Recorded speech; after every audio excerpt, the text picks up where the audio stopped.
You are listening to episode 3 of the Confident Coaches podcast, the one where I teach you to embrace discomfort. Let's bring on the feels. Welcome to the Confident Coaches podcast, a place for creating the self-confidence you need to do your best work as a life coach. If you want to bring more boldness, more resilience, and more joy to your work, this is the place for you. I'm your host, Amy Latta. Let's dive in. Hello. How is everyone doing?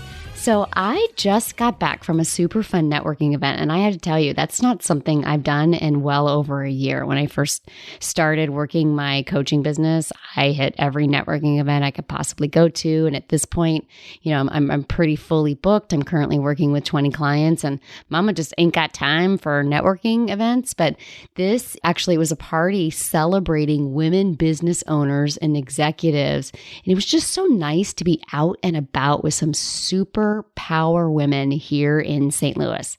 I don't actually know if you guys know that. Y'all know that I'm in St. Louis, Missouri. And yeah, I just said y'all. I also lived in Texas for a while.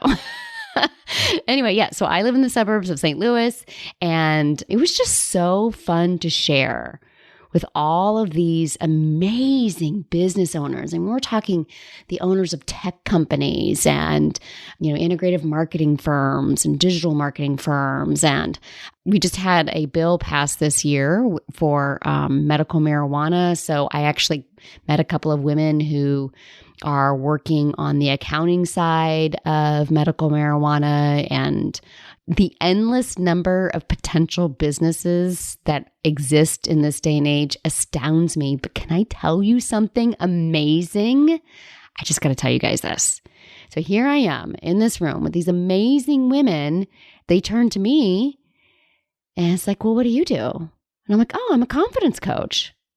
Friends, the look in everyone's eyes. I don't know if you know where I'm going with this, but it was like, tell me more. I want some of that. I was overwhelmed by the number of women who were like, yes, tell me everything.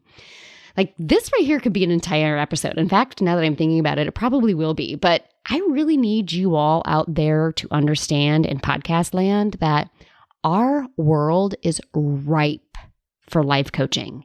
The people want to know more. They want to know all the things. And actually, it's really funny. Last episode, I talked about what you need to think in order to believe. How about that right there? People want life coaching, and you are a life coach. They want to know these things. They're excited. They've heard so much about personal development, and like everybody knows who Tony Robbins is, and Rachel Hollis is making a huge splash, and like everybody's like, the world is ready for us. So let's get you out there. The world needs life coaching. They're wanting it. They're desperate for it. They're excited about it. Okay. So add all of that into your belief rack. Go try that stuff on. All right, my friends. Okay. So today we are talking about step 2 of the 5 steps of creating self-confidence. And I may have failed to say it in the last episode. Like, we're just skimming these topics at this point, okay? Because I want to tell you all the things, and I want to tell you all the things right now. I want to tell you like everything I know. I could sit down with you for hours, and we just don't have that kind of time. I want to make sure that my episodes are short and easily digestible, and you can like grab good nuggets from them, right? So we will be diving in even deeper into these topics in the future. And really, I'm wanting to also relate these steps to specific confidence struggles that you have. Now, I have some podcast insiders who are on Team Confident Coaches podcast even before we launched. And they have been sharing with me some of their biggest struggles. So these first 5 or 6 episodes right here, you're going to know what the 5 steps are. You're going to know what most coaches are doing wrong in these 5 steps and what we should be doing instead. But this is all surface level stuff. We're going to be going so much deeper and really working through each of these specific things, but related to specific struggles that you all have told me directly. I need help. Okay. So to kind of set you up with where we're going here, If at any point, like you have ideas or you have thoughts or anything like that, by all means, like reach out. I'm here. I'm a real person. Obviously, I'm hanging out here in the loo. So come hang out with me. So to recap, the 5 steps of creating self-confidence are purposeful belief, embrace discomfort, become your best mentor, have your own back, and evaluate and keep going. Okay, so first you have to purposefully believe. What do you need to think in order to believe? Try on those thoughts, practice them, sit in belief, right? And then you have to embrace discomfort. Now hold on, do not bail on me now. We're getting into some really good stuff. This is like some of my favorite stuff we're going to talk about today. You cannot skip this step either, as much as you may want to. I know I wanted to skip it because I had 0 experience with failure or discomfort or really staying with anything feeling that bad at all, right? So I avoided this for most of my life, okay? But being uncomfortable, it's kind of part of doing new things to get new results, right? And we can believe, and then we got to start doing, right?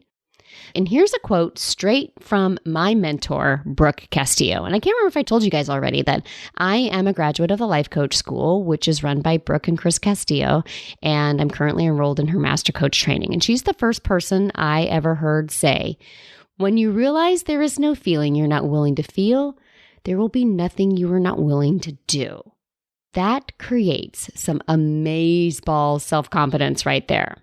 Like bring it on. I promise you, you will be all in when I tell you actually how to feel uncomfortable. But right now, just really even getting like when you realize, I'm going to tell you exactly how to learn how to feel uncomfortable and be okay with it. And when you realize you are willing to do that and you can do it, then there's nothing you won't be willing to do. This opens up, boom, all of the doors. So in order to create results you've never gotten before, you have to take different action than what you've been doing, or at least inspired action as opposed to recipe action. And by recipe action, I mean those generic how-tos that you can check off of a list you got from some marketing guru. Now, as soon as I say that, understand this, I love marketing. I'm actually a former corporate marketer and a marketing major. But there's no formula you can copy out of a textbook that just works for everyone. You have to figure out what you need to do, and you have to try things you've never tried before, or try things in a way you've never tried before.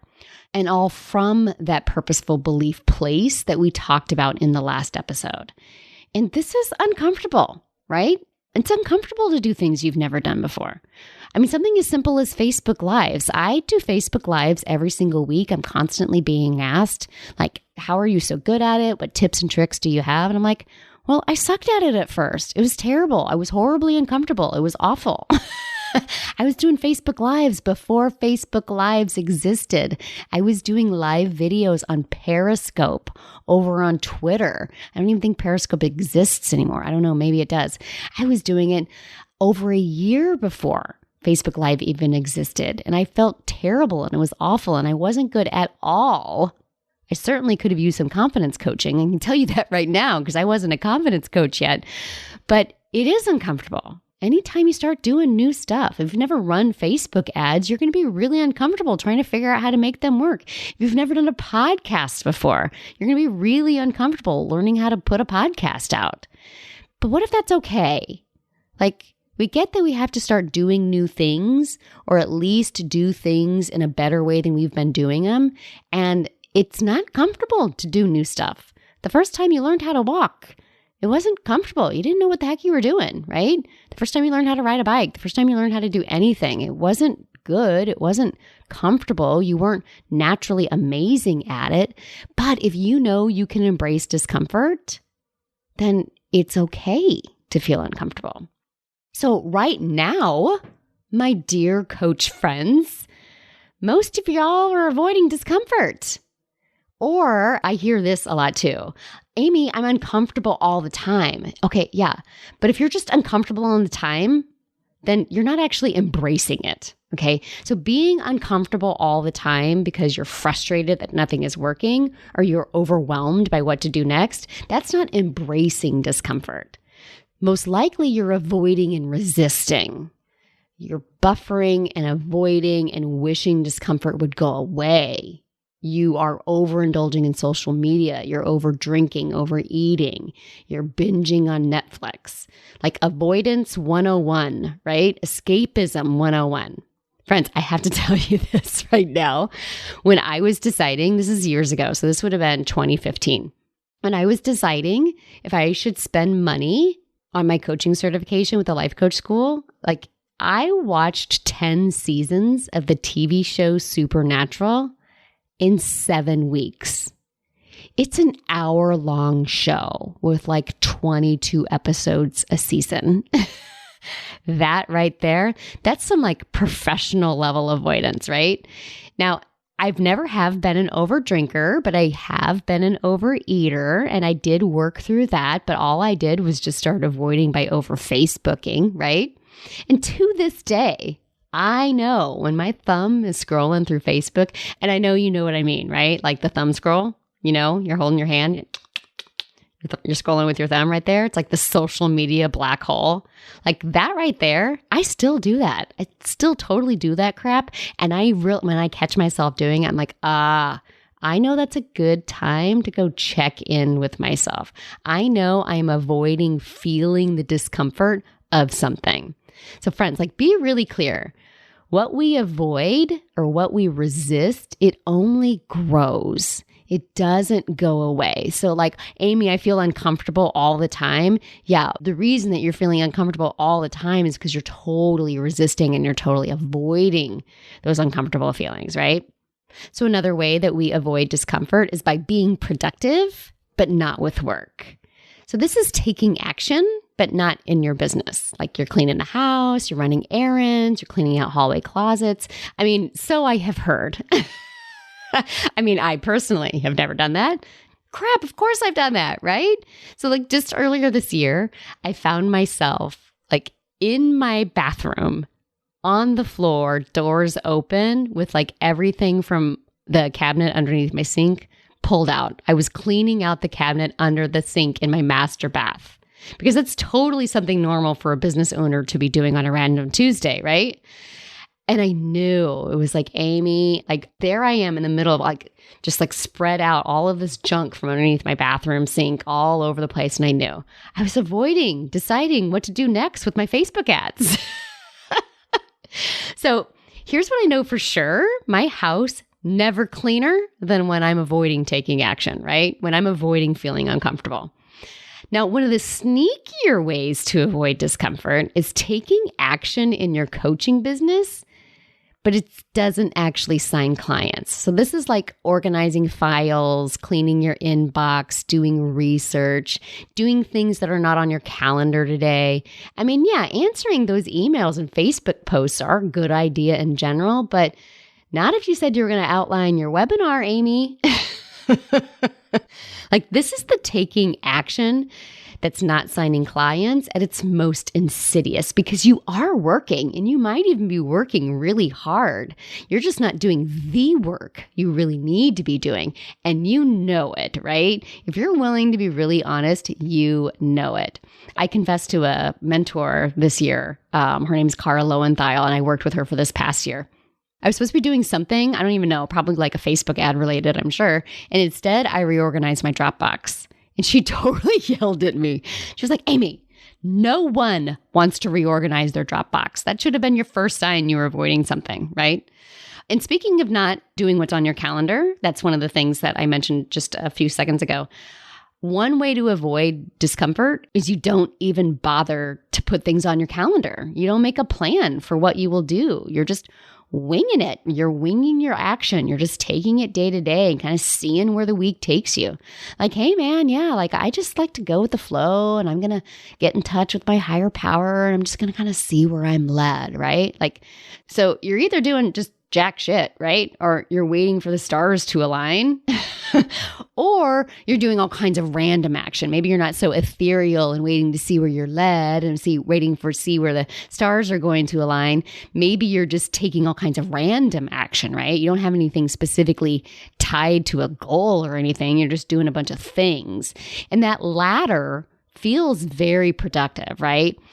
But without actually producing much, because your action is not tied to a specific result that you're trying to achieve. Action without result in mind is just busy work. And you can spend years here. Trust me, I've been there and I've played that game. So how do you actually embrace discomfort? So first of all, you need to figure out what you're thinking that is making you avoid and resist. So if you catch yourself watching Netflix instead of emailing your list, what's going on in your head? What's the thought creating that? If you catch yourself cleaning out your bathroom instead of outlining your webinar, I don't know who's ever done that before. What's the thought that's creating that? If you catch yourself reorganizing your Dropbox instead of creating a new video ad, what's the thought that's creating that? There's no need for a long story or a big explanation or some long-fangled epiphany about hitting your upper limit. It's just a thought. One of the best lessons I learned this year is my coach, and it was Cara again, was yelling at me because it was Cara again. And as she listened to me tell this long, complicated story about the process that I've gone through this and that and the other, and she just said, stop. It's not all that. It's not all that long, complicated story. It's just a thought, period. You have a thought and it feels terrible and you're avoiding doing the thing because it feels terrible because you're thinking that thought. But if you can find that thought, then we can actually start to get somewhere. And I really love doing this with my clients. I love finding the thoughts, not so much the yelling at them. That's not necessarily my thing, though I'm willing to yell if you want me to. It really is, though, helping them find the thought that is causing them to not do what they said they were going to do. Okay. And so then you practice feeling those uncomfortable emotions that those thoughts are creating. Because what you think causes a feeling that drives an action. And the reason that you're avoiding the action you want to take is because you're avoiding the feeling that crappy thought is creating, right? So crappy thoughts might be, oh boy, let's open up the vault of Amy's crappy thoughts, shall we? I don't really think I can do this. I don't know how I'm going to find more clients. I'm not sure I'm even a good coach. That's a real winner right there, right? I don't really know what I'm doing. I'm not sure I'm doing this right. I'm a fraud. She's doing it better. She's ahead of me. Everyone's already said everything there is to say. No one has ever said this thing, so I don't know if it's a good idea. I don't know if 6 months is long enough to help my people. I don't know if I have enough to share in 6 months. I mean, friends, as soon as you convince yourself that one crappy thought isn't good, then your brain, it's amazing to me how much will just flip-flop to another one. And the list could go on for days here. I've had a million crappy thoughts. You have a million crappy thoughts. I coach with a whiteboard behind me and I coach over video. I mean, I have filled that whiteboard with more crappy thoughts than you didn't even know you could possibly think, right? So once we find the little booger that's causing all the ruckus in your head, we dive in. So another favorite coaching activity that I do with my clients is after we identify the thought, I take them through my very specific process for feeling the feelings that thought creates. Yeah, I teach you to feel your feelings. Now, this is not some new age woo-woo foo-foo thing, okay? But if you're scrolling Facebook instead of making offers, I can tell you right now, you're avoiding feeling a feeling. If I can teach you how to feel a feeling, maybe you won't be doing so much scrolling through Facebook instead of making offers. You picking up what I'm throwing down here? And of course, we're not great at feeling our feelings because no one taught us this. We didn't learn how to feel our feelings as kids. We were taught to avoid feelings, right? Like how many times were we told, don't be sad, don't cry, don't be afraid, everything's going to be fine, right? So it's totally fine that we don't know how to do this as adults because no one taught us. And in all fairness, no one taught the adults that raised us, right? So much grace for the parentals on this one because they didn't know either. That's why we have a whole population of angry, frustrated, overwhelmed, and numbed out humans walking around. Again, another show for another day, but we are needed, my friends. And you can't be out there all wrapped up in your feels. The other humans need us to help them with their feels, okay? And we can totally learn how to feel our feelings. And when we are thinking crappy thoughts that make us feel terrible, now this might sound contradictory. We actually don't want to feel too good too soon. And this is one that really trips up a lot of coaches. Like we get the basic idea. I have a thought, it creates a feeling, and my feeling creates an action. So if I'm thinking crappy thoughts, I'm going to feel crappy feelings. I'm going to take crappy action. So I better think positive, right? Now, remember, though, any feeling that we're avoiding only persists. So we don't actually want to jump into the positive thing too quickly. It just doesn't work very well. So if we don't allow our feelings to fully process, to like really fully go through all stages of it, we might try to jump into a new thought and a new feeling, and we might try to do it too soon. The key here is learning how to take positive action while those negative feelings are still hanging around. Because I also don't want you waiting for the negative feeling to fully pass. Otherwise, with some thoughts and feelings, like you might be waiting some time, right? So learning to take action while fear is riding shotgun or self-doubt or inadequacy or whatever it is. It's another specialty of mine, teaching my clients how to feel bad emotions, how to process them, and to let them hang out as long as they need to while still moving forward, while still taking action that gets us somewhere. Doing this will make you feel like such a badass. This is a huge confidence builder right here. Like if I can feel uncomfortable feels and not drown in them, not suffocate them, and I can still put myself out there, like that's some superhero shit right there, right? I call embracing discomfort emotional strength training, and it will change your life because nothing's got anything on the person who's not afraid to feel all of their emotions. Like bring it on. And I have to tell you, I have tons more to share with you about feelings and emotions and feeling them and still being okay. But for today, I want you to imagine the crappiest thought you can think about yourself as a life coach and a business owner. It shouldn't be too hard. You have a human brain. And if you need any help, just rewind a few minutes because I listed a whole bunch of them just a few minutes ago, right? All right, so I want you to think that thought in your head and maybe even say it out loud. And I want you to get out of your head and into your body. And as if you were describing it to a small child or to an alien, focus in on the sensations in your body. Where are these sensations centered? Is it in your throat or your chest, or is it in your gut? Is it fast or slow? Is it hard or soft? Is it light or heavy? Does it have sound? Does it have movement, texture, color even? Really be able to go into an observer or a watcher mode and just describe the sensation that you're feeling that's coming from that thought. And if you could put a one-word emotion on what you're feeling, what would you call it? And then I want you to ask yourself the most important question. Do you believe that you can feel this feeling and you are also safe? You can feel these sensations and you are also okay. That right there, life changing. all you are feeling is the vibrations of an emotion. And emotions are just energy in motion, right? So when I tell you to embrace discomfort, that is what I'm talking about.